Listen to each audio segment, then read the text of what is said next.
Hello guys, welcome back to our channel Yashwant academy. So guys, आज का lecture रहने वाला आपका है आरआरबी ग्रुप डी एग्ज़ाम का 3 अगस्त का फर्स्ट शिफ्ट का क्वेश्चन पेपर। आपको जो पेपर में पूछा है वो सारा का सारा मेमोरी बेस्ड क्वेश्चन आपको यहाँ देखने के लिए मिल जाएगा। तो चलिए शुरू करते हैं मेरे भाई। आप यहाँ मैच करा लीजिए कि कितना क्वेश्चन आपका यहाँ सही बना है और पैटर्न क्वेश्चन का क्या है, क्या क्या क्वेश्चन पूछ रहा है। तो सबसे पहला क्वेश्चन है फूड चेन के बारे में आया था। खाद्य श्रृंखला के अंतर्गत निम्नलिखित में से किसे प्राथमिक उपभोक्ता के रूप में वर्गीकृत किया गया है।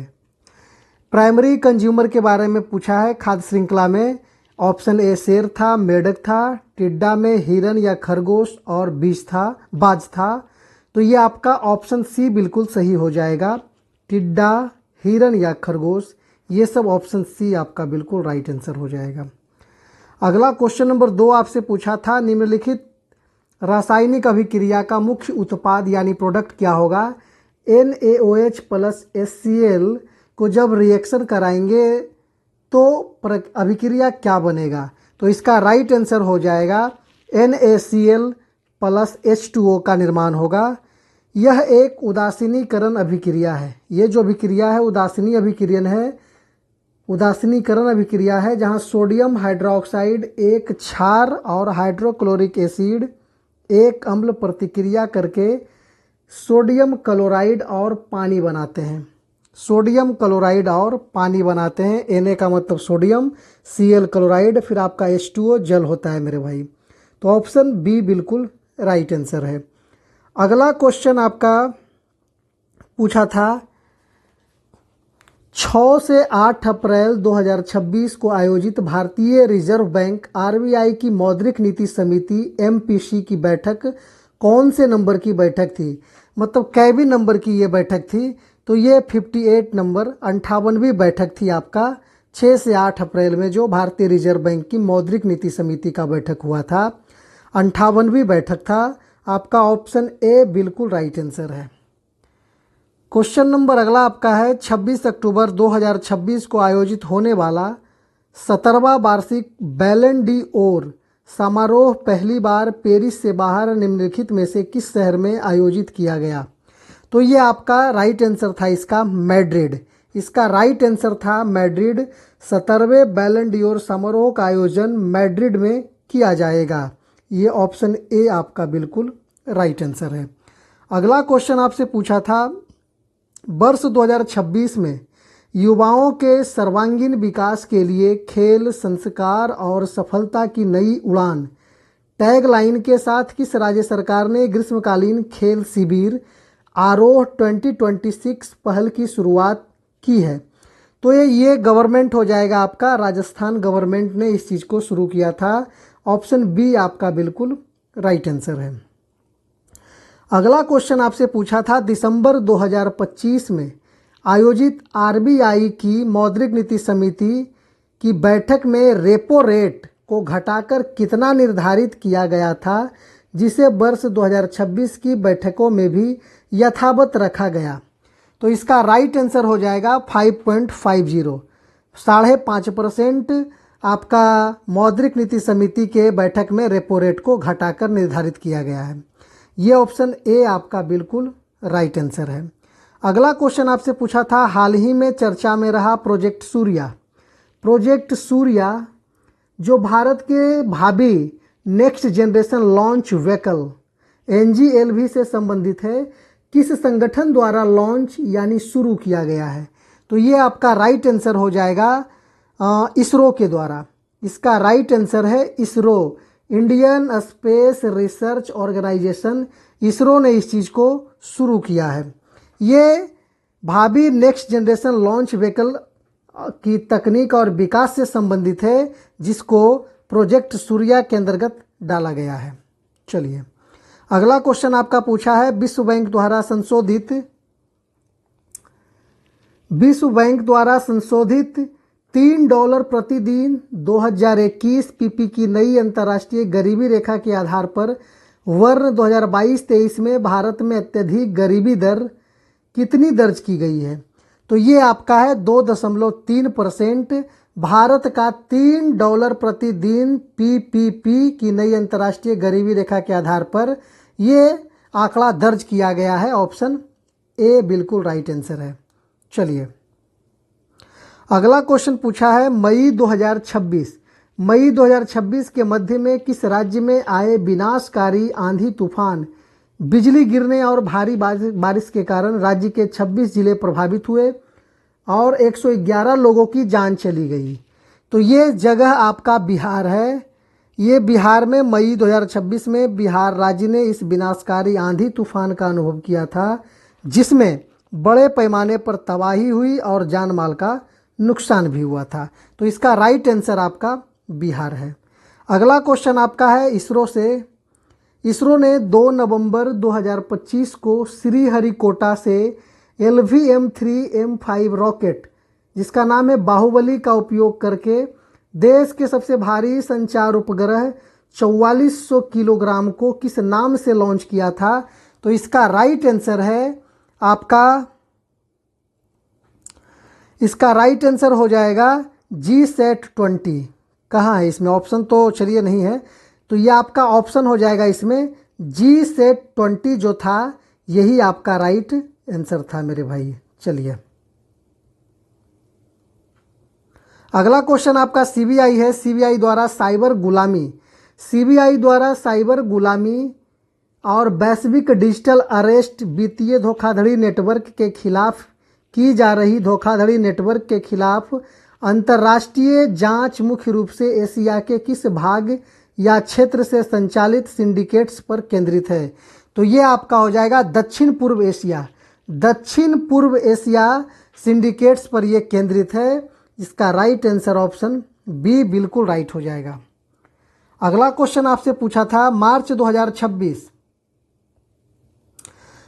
2026 में आयोजित 58वें ऑस्कर में सर्वश्रेष्ठ अंतर्राष्ट्रीय फीचर फिल्म श्रेणी के लिए भारत की तरफ से किस फिल्म को शॉर्ट लिस्टेड यानी प्रविष्ट के रूप में भेजा गया है। तो ये आपका है लापता लेडीज। इसका राइट आंसर हो जाएगा लापता लेडीज, ऑप्शन ए बिल्कुल राइट आंसर है। अगला क्वेश्चन आपसे पूछा है वर्ष 2026 में अमेरिका और ईरान के बीच सैन्य संघर्ष के दौरान वैश्विक तेल आपूर्ति को बाधित करने के लिए ईरान द्वारा किस जलडमरू मध्य को बंद घोषित किया गया है। तो ये सबसे ज़्यादा चर्चा में रहा इस बार मेरे भाई, स्ट्रेट ऑफ हॉर्मुज। इसका राइट आंसर हो जाएगा option B, Strait of Hormuz बहुत ज़्यादा चर्चा में रहा और यही ईरान द्वारा जलडमरू को बंद किया गया था। चलिए अगला क्वेश्चन आपसे पूछा है एक विद्युत बल्ब की शक्ति 60 वाट है और इसे 120 वोल्ट के स्रोत से जोड़ा गया है। बल्ब से प्रवाहित होने वाली विद्युत धारा यानी करंट का मान कितना होगा। तो यहाँ सॉल्यूशन है, विद्युत धारा I बराबर आपको निकालना था P/V होता है मेरे भाई, P/V होता है। तो 60 वाट अपॉन 120 वोल्ट कर देना था, ये आपका कट के एम्पियर में आ जाता है 0.5 एम्पियर। ऑप्शन बी आपका बिल्कुल राइट आंसर है। अगला क्वेश्चन आपसे पूछा है स्वच्छ आकाश का रंग नीला दिखाई देने का मुख्य वैज्ञानिक कारण क्या है। नीला दिखाई देने का वैज्ञानिक कारण है प्रकाश का प्रकीर्णन। ऑप्शन सी आपका बिल्कुल राइट आंसर है, पुराना क्वेश्चन है। चलिए अगला क्वेश्चन है एक गतिमान वस्तु के वेग समय ग्राफ में यदि ग्राफ की रेखा समय अक्ष पर झुकी हुई हो तो वस्तु के वेग की क्या स्थिति होगी। तो इसका राइट आंसर हो जाएगा ऑप्शन नंबर बी, वह समय के साथ बदलेगी यानी समय के साथ ये बदल जाएगी। ऑप्शन बी आपका बिल्कुल राइट आंसर हो जाएगा। चलिए अगला क्वेश्चन आपसे पूछा है यदि किसी वस्तु की गतिज ऊर्जा 40 जूल से बढ़कर 140 जूल हो जाती है तो उस वस्तु पर किया गया कुल कार्य कितना होगा। तो इसका राइट आंसर हो जाएगा 100 जूल। इसका राइट आंसर हो जाएगा 100 जूल। ये आपका वर्क डन इक्वल टू होता है kinetic energy 2 minus kinetic energy 1। आपको 140 जूल में 40 जूल को माइनस करना था। 40 जूल आपका आंसर था मेरे भाई। 40 जूल बोल रहे हैं, 100 जूल, थोड़ा सा यहाँ 100 ना, 140 जूल में मतलब 140 जूल में 40 जूल जाएगा तो 100 जूल आपका हो जाएगा। चलिए अगला क्वेश्चन आपसे पूछा है, न्यूटन के गति के दूसरे नियम के अनुसार यदि किसी निश्चित द्रव्यमान वाली वस्तु पर एक असंतुलित बल लगाया जाता है तो वस्तु पर क्या प्रभाव पड़ेगा। वस्तु पर क्या प्रभाव पड़ेगा, तो इसका राइट आंसर है वस्तु में बल के अनुक्रमानुपाती त्वरण उत्पन्न होगा। ऑप्शन बी आपका बिल्कुल राइट आंसर है मेरे भाई। एक फॉर्मूला होता है F equal to ma, F equal to force equal to mass into acceleration होता है, तो यही यहाँ काम करेगा। ऑप्शन बी बिल्कुल राइट आंसर हो जाएगा। अगला क्वेश्चन आपसे पूछा है, निम्नलिखित में से किस माध्यम में ध्वनि की गति सबसे अधिक होती है। तो ध्वनि की गति सबसे अधिक वैक्यूम में होती है, निर्वात में होती है, निर्वात वैक्यूम नहीं होगा, ठोस में हो जाएगा, सॉलिड में। सबसे ज़्यादा सॉलिड में होगा, सबसे ज़्यादा प्रकाश का निर्वात हो जाएगा, लेकिन ध्वनि की गति सॉलिड हो जाएगा। SOLID सॉलिड आपका हो जाएगा। ये आपका ऑप्शन सी बिल्कुल राइट आंसर हो जाएगा। चलिए रसायन विज्ञान में द्रव्यमान संरक्षण का नियम निम्नलिखित में से किस वैज्ञानिक द्वारा प्रतिपादित किया गया था। ये आपका हो जाएगा एंटोनी लेबोजियर के द्वारा। ऑप्शन सी आपका बिल्कुल राइट आंसर है, जिन्हें आधुनिक रसायन विज्ञान का जनक भी कहा जाता है, और उसने द्रव्यमान संरक्षण के नियम को भी प्रतिपादित किया है। अगला क्वेश्चन आपका है, किसी बिलियन के 20 ग्राम साधारण नमक को 80 ग्राम पानी यानी विलायक में घोला जाता है, तो बिलियन की द्रव्यमान प्रतिशत सांद्रता ज्ञात कीजिए। तो इसका वैसे राइट आंसर 20% हो जाएगा, लेकिन अगर आप बनाना चाहते हैं तो आप यहाँ से बना सकते हैं। कुल द्रव्यमान टोटल मास इक्वल टू होता है मास सॉल्यूट प्लस मास सॉल्वेंट। तो 20 ग्राम जो आपका विलेय है और 80 ग्राम पानी जो आपका विलेयक है, दोनों को मिलाएंगे तो ये आपका बिलियन तैयार हो जाएगा। 100 ग्राम का नेट विलियन आपका 100 ग्राम का रेडी होगा। अगर परसेंटेज आपको निकालना है तो आपका हो जाएगा मास ऑफ सॉल्यूट वटा मास मल्टीप्लाई 100। तो 20 ग्राम 100 में, तो 100 ग्राम कितना में, तो 20 आपका आंसर आ जाएगा मेरे भाई। 20% विकल्प बी आपका बिल्कुल राइट आंसर है। अगला क्वेश्चन आपसे पूछा है, एक प्रकाश तरंग की तरंग दैर्घ्य वेवलेंथ 600 न्यूटन मीटर है और उसकी चाल 3 × 10⁸ मीटर प्रति सेकेंड है, तो इस तरंग की आवृत्ति यानी फ्रीक्वेंसी पूछा है, क्या होगा। तो इसका राइट आंसर हो जाएगा ऑप्शन नंबर बी 5 × 10⁻14 हर्ट्ज हो जाएगा। अगर बनाने के लिए देखना चाहते हैं तो आप इस पैटर्न को समझ सकते हैं मेरे भाई। चलिए अगला क्वेश्चन आपसे पूछा है, न्यूरॉन तंत्रिका कोशिका का कौन सा विशिष्ट भाग अन्य कोशिकाओं से रासायनिक या विद्युत संदेश प्राप्त करने के लिए जिम्मेदार होता है। Which specific part of the neuron is responsible for receiving chemical और electrical message from other cells. तो यह आपका हो जाएगा डेंड्राइट यानी ध्रुमाकृतिक हो जाएगा डेंड्राइट। ऑप्शन बी आपका बिल्कुल सही आंसर है। अगला क्वेश्चन आपसे पूछा है, कोशिकाओं के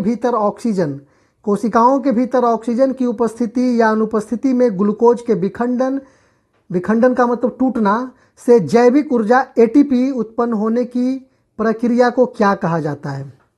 तो इसका राइट आंसर हो जाएगा कोशिकीय श्वसन, सेलुलर रेस्पिरेशन बोलते हैं, कोशिकीय श्वसन हो जाएगा। ऑप्शन बी आपका बिल्कुल राइट आंसर है। अगला क्वेश्चन आपसे पूछा है, कफ सिरप टिंचर आयोडीन और कई टॉनिक जैसे दवाइयों बनाने में एथेनॉल, जिसे एथिल अल्कोहल भी केमिकल फार्मूला होता है, का उपयोग मुख्य रूप से उसकी किस विशेषता के कारण किया जाता है।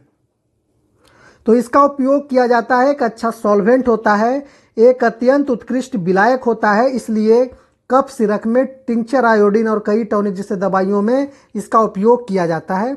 ऑप्शन ए बिल्कुल राइट आंसर है। अगला क्वेश्चन आपसे पूछा है, वायु में प्रकाश की चाल 3 × 10⁸ मीटर प्रति सेकेंड है। यदि किसी अन्य माध्यम में प्रकाश की चाल घटकर 2 × 10⁸ मीटर प्रति सेकेंड हो जाती है तो उस माध्यम का अपवर्तनांक कितना होगा? तो इसका राइट आंसर हो जाएगा 1.5 हो जाएगा। इसका राइट आंसर ऑप्शन बी हो जाएगा। तो अपवर्तनांक हो जाएगा 1.5। तो अपवर्तनांक बराबर फॉर्मूला होता है वायु में प्रकाश की चाल बटा माध्यम में प्रकाश की चाल। आपको कर देना है, ये कट जाएगा आपका मीटर प्रति सेकेंड से मीटर प्रति सेकेंड जाएगा, 3/2 का हाफ हो जाएगा 1.5। यही आपका राइट आंसर है मेरे भाई। चलिए, इस तरह का नॉमरिकल जो भी आपको आएगा देखिएगा, इससे मिलता जुलता गुना भाग करने पे कौन सा पैटर्न बन रहा है, कौन सा आंसर आ रहा है, वही आपका इसमें राइट आंसर हो जाएगा।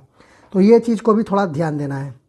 हाँ, यहाँ आप अगर उल्टा कर दीजिएगा 2/3 अगर कीजिएगा सेंस ऑफ ह्यूमर लगा के 2/3, तो यहाँ आपका हो जाएगा डेसिमल 3 × 6 = 18, 3 × 6 = 18। तो हो सकता है गलती से आप डेसिमल 6, 7 भी मार सकते हैं, ये वाला भी आप मार सकते हैं। तो ये चीज़ थोड़ा सा समझना है, आपको सावधानी से थोड़ा चलना है।